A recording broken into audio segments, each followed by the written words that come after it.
Hello everybody, welcome back to the shop. In today's episode, I'm going to get my truck running for the first time in a year with a 6-liter instead of a 4.8 and a 4L80 instead of a 4L60. So in this video, I'm going to cover what it took for me to put a 6-liter in this truck, which really wasn't that difficult. Go through the tedious process of putting a 4L80 in this truck from installation to wiring and mounting. And then the multiple issues I had just to get this truck running. All that in this episode. It is probably one of my longest videos to date, so a lot of information, a lot of problems. Hopefully you guys enjoy, and if you like the fact that this truck is running, make sure to leave a like and subscribe to share support, because I'm still happy this truck runs. But here's how it happened. Yeah. It's time to finally put a drivetrain back in this truck. And honestly, I'm looking forward to it. Kind of nervous, a little anxious. Definitely have a lot of anxiety, but it's time it should happen. Only other thing I did off camera is I did put the front differential back in the truck. What my plan was, I wanted to shove the engine and transmission in one go. But I want to play it safe. I think I'm going to put the engine first. Then I'll hoist the transmission up inside the truck. So this truck came with a 4.8 liter V8, which isn't really a terrible engine. It is on the smaller side of the V8s, but the reason why it got condemned was it had a burnt exhaust valve on cylinder 3. I took a look in here because number 3, which has the missing rocker, has 0 PSI. I did a leak down on it. It is pouring right out of the manifold. It's got a burned valve. I don't know if I actually want to sink time into fixing this, because I do have an engine that can go in here to fix all those problems. And I could have sent it out to a machine shop, got the block cleaned up, got the heads machined, put it back together stock, or stick a cam in it, try to make some power out of it. But I had another choice, and I had it way before I had this truck. So let's go see what it is. Under this cover is an engine I bought, I think almost 2 years ago. Bought it off a buddy. He bought it from one of his trucks. He didn't put it in any of them. He had it torn apart, so I bought it off of him. I had since rebuilt the engine, got it all painted up. It looks good. It is one of the best GM engines. The internet says it is the most unstoppable drivetrain GM ever put in one of their trucks. And it is the high output version of said engine. I'm putting an LQ9 in this truck. So this is an LQ9 that came out of an 04 Denali. Me and my buddy both looked at this. It was actually pretty decent for being a junkyard engine. He tore down some. Me and him both looked at it. Had it sit in a corner of a shop. Bought it off him. I tore it completely down. Refreshed everything. Gave it one nice looking paint job. I have to say that is one good looking engine too. This engine actually was rebuilt in August right after I put the interior in the truck. That's why it took some time to get some videos out. This was one of the reasons why. Hopefully this is a good enough reason. Now this makes more power stock than a 4.8 wheel with some minor upgrades. There's really nothing special for this. It's just your run-of-the-mill LQ9, stock cam, stock everything, except I have chrome moly push rods, upgraded trunnion rockers, stock valve springs, a stock replacement oil pump, a Michigan Motorsports timing set. I got some nice things in here, along with just some factory stuff like main bearings, rod bearings, all the torque wheel bolts are replaced. I did look at the cam bearings, and they're okay enough to run with the stock cam. Oh boy, is the time extremely near. Motor mounts are on. Put a brand new starter on. Got all the mount bolts. Got a impact gun with a socket. It's about time to get the engine back in the frame.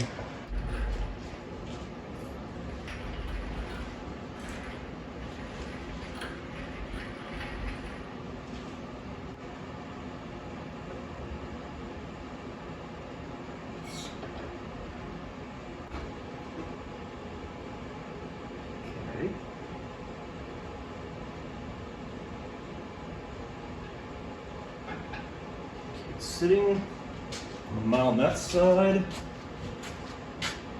It's sitting on the mounts on this side. Awesome.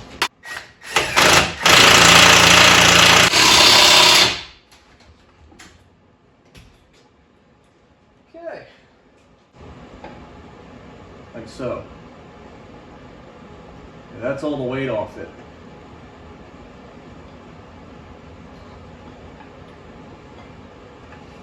But the truck now has a 6-liter. Boy, does it look good. Well, that right there is a 6-liter sitting where a 4.8 used to sit. And definitely should have done something with the exhaust manifolds and that firewall insulation and the AC compressor. But God, it looks so good. So with this 6-liter in the truck, what transmission's gonna go in it?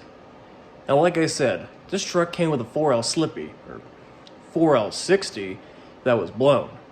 And I don't think no 4L60 is gonna withstand the power of the 6-liter. This particular engine makes 345 horsepower and 380 pound-feet of torque right at the flywheel. So I don't think a 4L60, no matter how good you actually build it, is gonna withstand the punishment. But there is one transmission I know of that can go right in and hold up to the power and then some. So the transmission that's going behind this engine that can withstand the power and torque of it and then some is this guy right here, a 4L80E. This particular 4L80E, I bought it off another buddy. This came out of his 4-wheel drive 3/4 ton. And I find it kind of weird because when I ran the numbers on this transmission, it was for an 05 model year. And his truck's a 92. So somebody did something. You can tell it's a later model 4L80E by the way it is. The transmission core lines are farther apart. They're not side by side. It also has this upper hole the LS uses and the small block does not use. So this is meant to go behind an LS engine or an 8.1 or any type of GM engine you could wish, because the bell housing bolt pattern is the same. I think GM had the same since 1955, so you can have any type of engine tranny combination you want with GM. Whenever I bought this tranny, I did pull the pan off it. The fluid that came out of it looked really good. I did pull the filter off. When I checked it, there was some debris in it, but it wasn't too scary, like a little bit of dirt. There was like one real teeny tiny sliver of metal in it, but nothing to be too worried about. Like I said, the fluid that came out of it looked good, so I think this transmission is going to be okay. And I hope so too, because whoever put the transmission in my buddy's truck kind of screwed up, because they put flare fittings on these instead of these quick connects. Because this one back here for this particular transmission has to be long enough to get to this rear section. If fluid cannot get to this rear section, kiss the transmission goodbye. But it didn't show any signs of it being burnt up. But we'll find out when it's back in the truck. To get this 4L80E to bolt behind any 6-liter, 5.3, 4.8, there's a couple different methods you could use.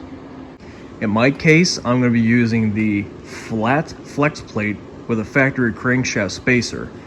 What that crankshaft spacer will do, it will allow this bell housing to slip through it and have just enough room in between the flex plate and torque converter. It'll allow just the right amount of pull out for the torque converter.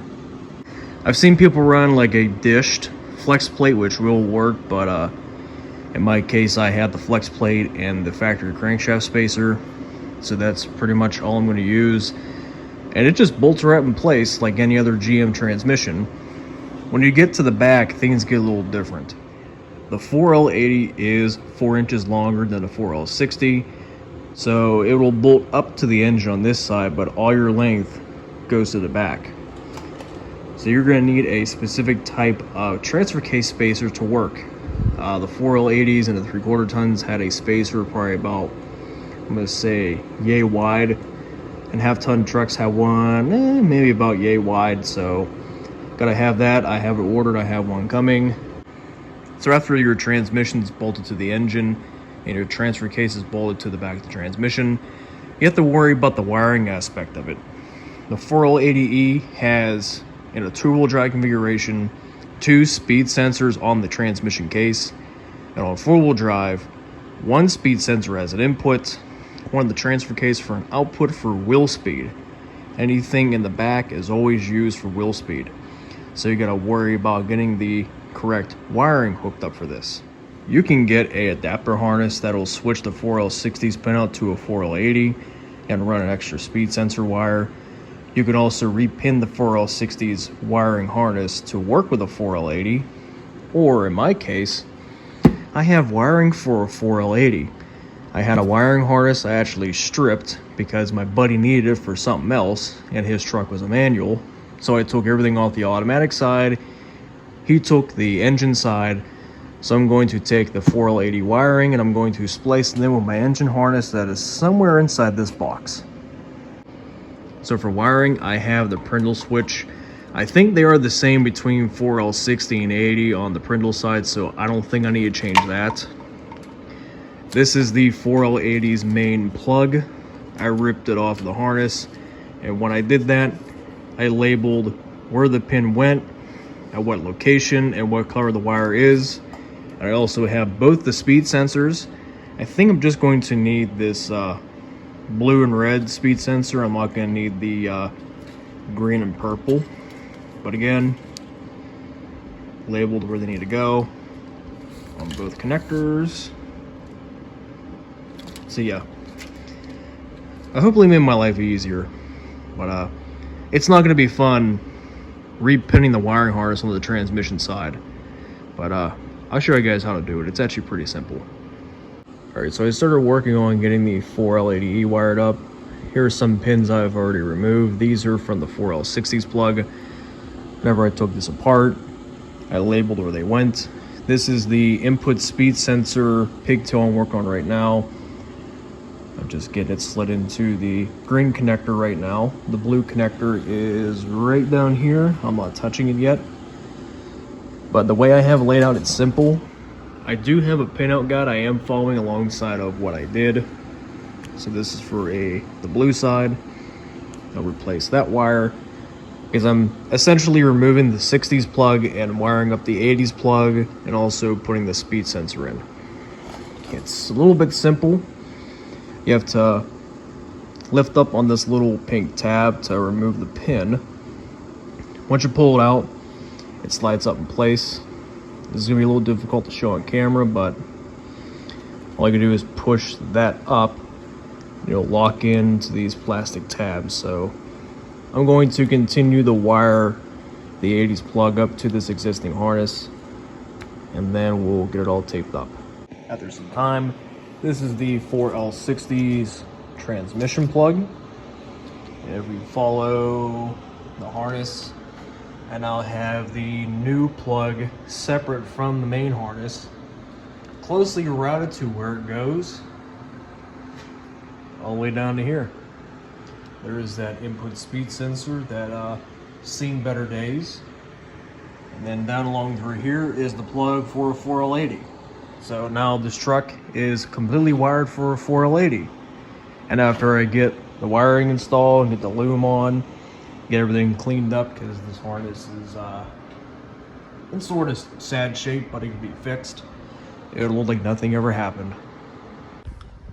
Ooh man, it is cold outside. It is the beginning of January, and yeah, it's cold in here. And I only have a space heater running to try to keep me warm enough to work. But it's been a few weeks since I've actually filmed anything on the truck, and let's go take a look. Junkyard trip paid off because the truck has a really good looking hood and a set of fenders. The wheel arcs are rotted on the old fenders right up in here on both sides.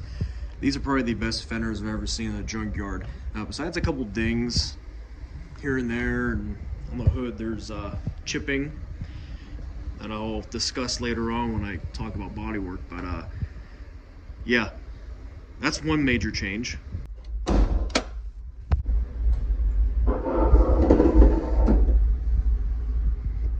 just a quick walkthrough on what's going on. Brand new power steering cooler. It's pretty cheap. There's supposed to be a bracket that comes out to here, but we're not going to talk about that. The cooler side has been hooked up to the power steering system. Had to get this piece from the junkyard. It was actually corroded down here, had a hole in it, so I found one that was much better and painted it. Most of the rad support I painted because it was starting to corrode real bad and flat out didn't look good. This is the bigger radiator. This does have a transmission cooler. It also has a engine oil cooler as well. The fittings for it are actually right in there, and it has a petcock with a tube, which I honestly found amazing. Also, because of the bigger radiator, I was able to snag up a set of cooling fans. To get the wiring for it as well, somebody was kind to cut the grounds off for me. But I cut this out of a 2005 pickup because there was also a Denali up there that only had just the fuse block, nothing else. So this is the most intact harness I can find. I made it completely standalone, so it literally just drops right in with no issue. Your power side's right here coming off the main battery power. Your control side is over here. And I also got the pins coming out of the computer plugs. I think the blue wire goes to the green plug, green goes to the blue. What pins, I can't remember, but I'll go back in and pin them to the truck. The Hydro Boost is mostly plumbed. I just have to get this line on the steering pump and I can start bleeding the system, but everything fits, and the lines I use were actually for a Suburban or Tahoe that came equipped with a Hydro Boost, because literally everything lands right in place how it should. Main hydraulic line comes in, goes out through here to the steering gear, which is down there. Every return going way down there in the abyss. So yeah, everything works just fine. I also finally received my dipstick tube. Ironically enough, this is the truck's original dipstick, but the tube is 404L80. Somebody said the dipstick lengths are the same, and I kind of didn't believe it till I actually compared the two. They actually have the exact same length coming out the tube going in the pan, so that saved me 50 bucks, and this tube is like 40 some bucks. So the 4L80 is back in the truck. It actually fits in here nice and snug. Like, there's really no rubbing issues. Of course, this was also designed to fit in the truck, so go figure on that. I do have a front drive shaft in this truck, but it's actually shorter, like by like an inch. And I already shoved new U-joints in this drive shaft, so kind of gonna take an L on that. I'll just sell it. Back along through here, I made a fuel line bracket that bolts onto the transmission crossmember to hold the back of the fuel line up, because the mounting is different between 1/2 and 3/4 ton, at least from what I saw, because the original fuel lines in this truck were mutilated. So I made this bracket that holds the fuel lines up, doesn't rub on anything, doesn't touch nothing. I think it'll work out just fine. Now, it was real easy to bolt the 4L80 in where the 60 sat. This plate right here actually sat on top of this cross member. I just cut it off, moved it back, found a couple of pieces of 3/16 plate to make some gussets, and that's how I was able to fit the 80 on the 60s cross member. I think at some point I am going to get an aftermarket cross member, just because the room here is not that good, and it's pretty thin up in here in the cross member where the plate originally sat for the 4L60, so I don't think I'm going to lose any strength here, but this will work for now. Alright, so here are the transmission cooler lines. This one is the main feed coming out of the transmission to the radiator's cooler. And of course, we have this one out here coming from the radiator to the auxiliary cooler. And then this one over here is coming from the cooler going back into the transmission.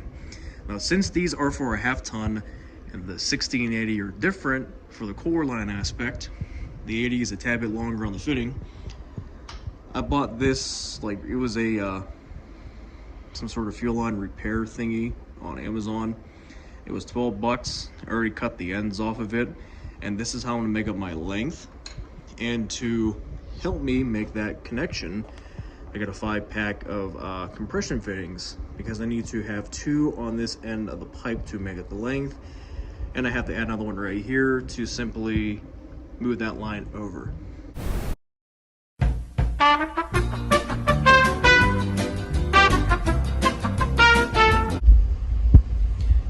Things kinda escalated really quick, and I should give a little context of why my rebuilt engine is now missing its heads.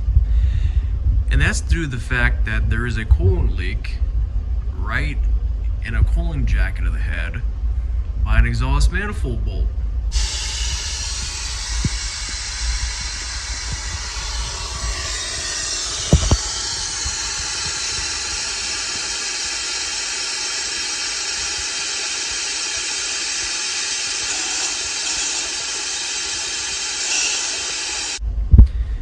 And I can't get it to seal.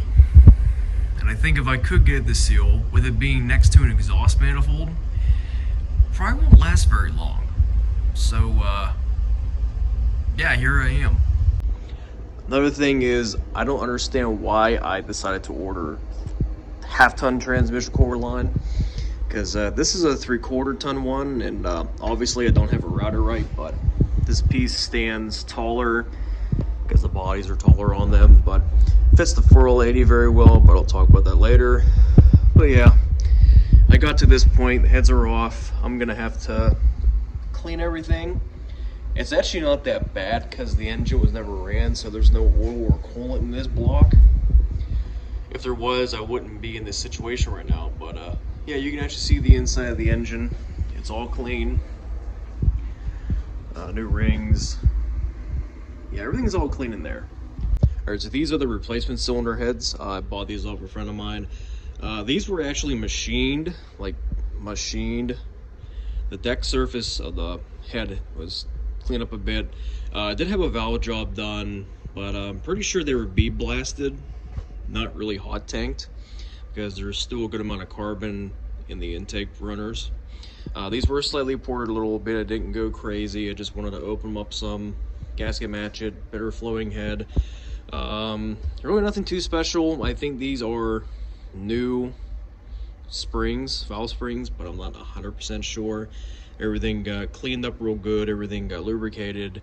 I still have all the other stuff too, like my chromoly push rods I put in. Pull one out so you guys can see. Stock length push rod, that's what they look like. There's still grease on these, so that shows you that the engine was never ran, which does make this process easier because everything's still clean. All of this over a coolant leak, and I'm really happy I checked everything before I put coolant in it, or else this would have been way worse. But yeah, I'm just gonna do this off camera because while editing this video, it is rather long, and I don't really want it to be too long, but I at least want to share the journey it's going to take to get this truck running for the first time in a year. Because now I've actually owned this truck for a year, I'd like to get it running, and I'm doing whatever it takes to get it running, so I'll be right back. Got the cylinder heads back on, get everything back together. Found another coolant leak. I found 3 more actually.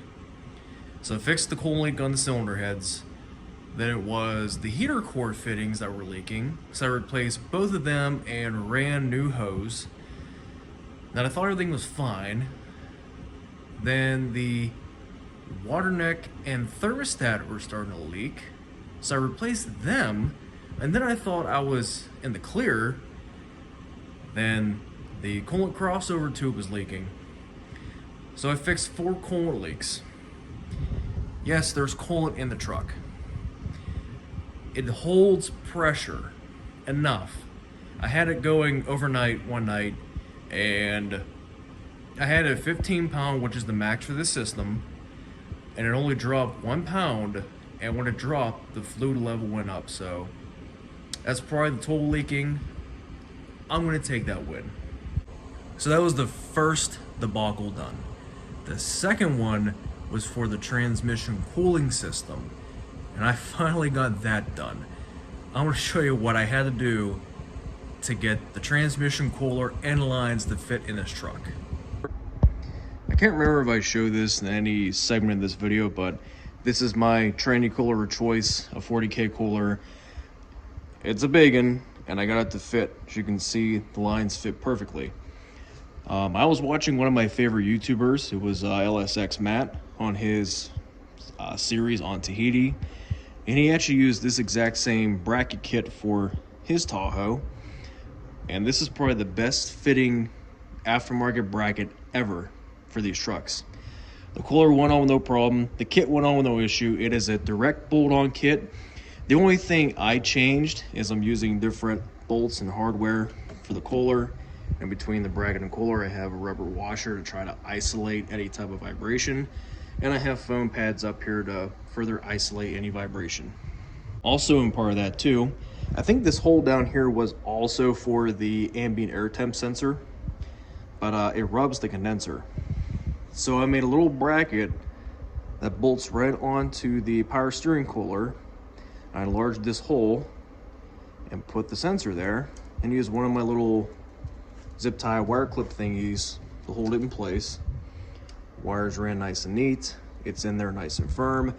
And of course, since this was bare steel and this was bare aluminum, it all got coated black, and it should be hidden behind a grill. Another thing I did as well, I cut a little window out like this so this line can fit in with no issue, and I can reuse the factory air dam. Yes, GMC. And I had a little issue with these transmission lines I was using. So I bought the Sunsong transmission core lines for this thing. They were like cheap. I wouldn't say like dirt cheap, but they were like between 15 to 25 bucks for whatever line you got to use. And at first I ordered the half-ton line, which was what I showed in the first half of the video. I had since bought 3/4 ton line, and I was just going to find a way to make some lines work. And then I ran into more issues. Not only are these lines aluminum, they are not 3/8 in outer diameter. They are 10 millimeter in outer diameter. So I had to find these unions or compression fittings for household appliances like a dishwasher. They say they're stainless steel, and they are. Good way to tell is if it's good stainless or bad stainless is hold a magnet up to it. If it doesn't stick, it's real stainless. If it does stick, there's some metal in it. But further on with the point, I had to order these to do the flip to the line, at least for this side. Here's what it looks like underneath the truck. There's my new water neck. Here's that one transmission line. This is coming out of the case to the radiator. This is coming out of the auxiliary cooler going back to the transmission. And this is the rad to auxiliary cooler line. So the fitting is right there, the union's up there. And if we start working my way down, put my light up here. Here's a union right here. This part is a half-ton line, and then from here on back is a 3/4 ton line, which I had to bend here and here to get it to clear and go straight. That union is right here, and this line goes all the way up to the first fitting up on the 80, and this one is going to the back fitting. So you can kind of hint towards what I did. I used both the half and 3/4 ton lines to make one full set of lines, because every single line has a union. And I'm not particularly a big fan of unions or compression fittings or what have you, but they have a double knurl inside these nuts to help seal the line off, so maybe they're actually worth a damn. But get the light up here. Yeah, not too thrilled about that, but it should work. So if you're looking for a good way on the transmission cooling system, if you're doing a 4L80 swap in any of these half-ton vehicles on the GMT800 platform, now you know. You could probably use heavy half-ton lines because they did have a 4L80, but I'm not 1,000% sure if that's the case. So I have 2 half-ton lines, 2 3/4 ton lines, and of course the one line coming out of the rad to the auxiliary cooler is for a half-ton only. The 3/4 tons do stand a bit taller, and the lines are bent a little different. So front half for a 1/2 ton, rear half for a 3/4 ton. Get a couple unions, get a pipe bender because you are going to need it to make a couple bends to make everything work. And it literally fell right in. And I'm just going to leave it go and see what happens. But if there's any issues that come up, I'll let you know. Now I'm at that point where I need to focus up top and get everything ready to go. Yeah, there's my new heads and headers. Finally decided to run shorties. They fit very nice, especially on this side where the starter is. There's actually tons of room around the starter, so nothing gets close to it. So I think I'll be in the clear for that. But because of the headers, got to run different spark plug wires, and I got boots to protect them. Also need a mass airflow sensor. Double check everything up here. Put my fancy funnel on the cooling system so I can actually bleed it. Got to put fuel in it, and got to put the fuel pump in it. So let's start with the fuel and fuel pump. 5 gallons may do it. And here is the new fuel pump module. It is a Bosch pump. I was kind of leaning towards getting a Delphi pump, which would have been OE on this, but I think Bosch would still be fine. It's like, oh, this is like, so funny story, I forgot to grab a brass drift. And you don't necessarily want to whack metal on metal and create a spark, because this is technically a bomb waiting to go off. So let's see how well a wire brush will do.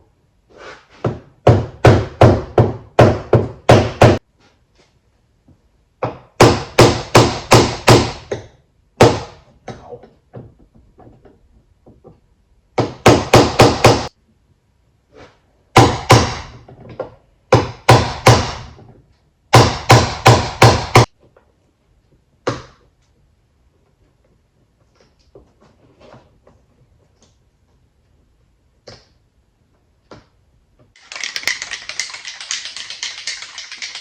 Hopefully this doesn't rot out after doing this.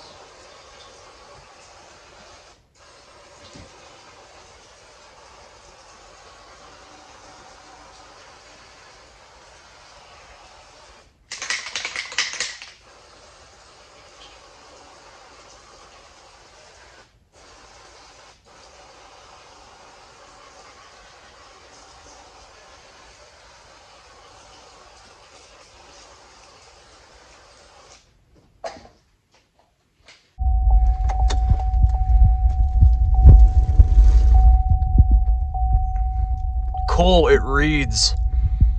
That's amazing. No more low fuel level light. So a little tip for you guys.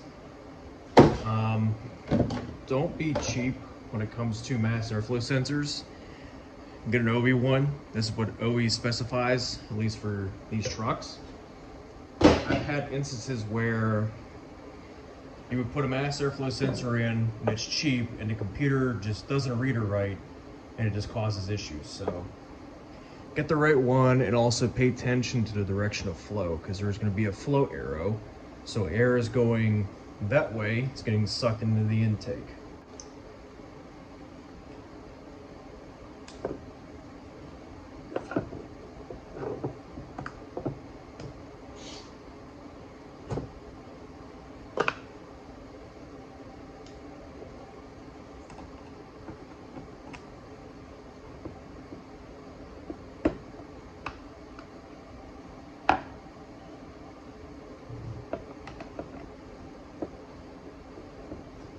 That's weird.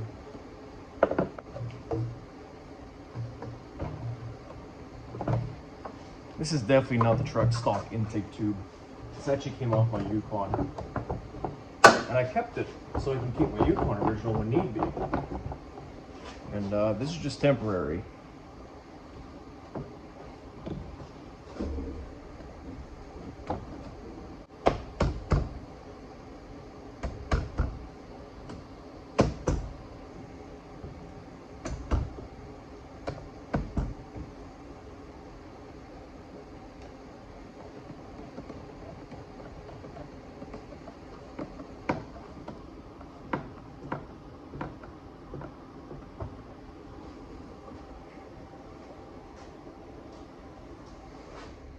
mass airflow sensor is in. Already went ahead and put the plug wires in off camera because I'm not a real fan of these spark plugs. They were off Amazon, and I also got the little boost to protect them. I wish I would have found porcelain plug wires, that way there's no burning issues, because I know they're going to get burned against the headers. But the engine is prone with oil, there's fuel in it, there's coal in it, there's transmission fluid in it. I'd say let's get this thing started.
Okay, I have to say just this one little thing. Okay, two little things.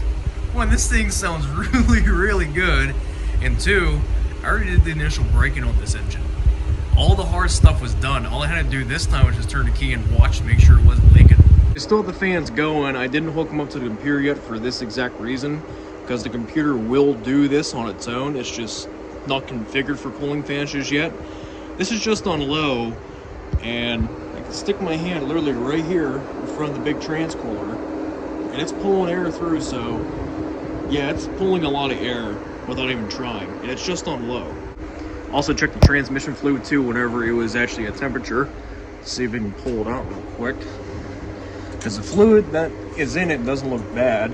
It has a lot of fresh fluid in it. Yeah, that's like fresh. It went down some, not a whole lot.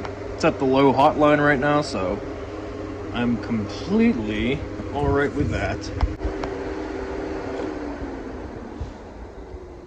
I'm gonna turn those off. No coolant leaks so far, no oil leaks so far, no coolant leaks so far, and all the unions I had to do on the transmission circuit, 0 leaks. So yeah, I am a very happy boy, especially now since this thing had a second successful startup, complete warm-up cycle, literally no lights on except the airbag light, and that's because the front sensors aren't hooked up and the driver airbag is disconnected, because I don't want that thing going off my face for any reason at all. That's not intended to, I should say. I'm just so excited. I don't know what to say. I had so many setbacks, from the transmission lines to the never-ending coolant leaks. I can now say this thing is solid. So yes, I'm extremely happy. And for those that are wondering, you can run an LQ9 on a 4.8 tune. It does run a tad bit lean, which is typical. The cold idle is kind of messed up, because whenever I started this thing up for a second time, startup went to 1,000, just stay there for a while. RPMs did drop down, and since this thing sat so long without power hooked up to it and without an engine running, it kind of just reset itself. So it's somewhat learning how to operate the 4.8, but it's not going to fully know how to operate it because it still thinks there's a 4.8 in here. 4.8s run a little bit leaner than a 6-liter, especially since this has high compression. Yeah, I gotta do some tuning. Or actually, no, I'm gonna call a guy to tune, because I'm not doing that. But that's it. The truck is finally running after a year.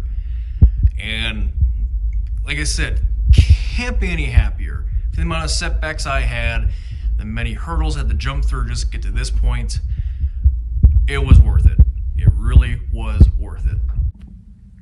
Oh, ignore that stuff in the back. It is for the truck, but we'll talk about that later. But If you guys made it this far in the video, I really appreciate it, because this is probably one of my longest videos I had, and there's a lot of stuff I cut out too just to try to shorten it. From having this truck not having a front clip, no engine, no transmission, no nothing, to running is amazing.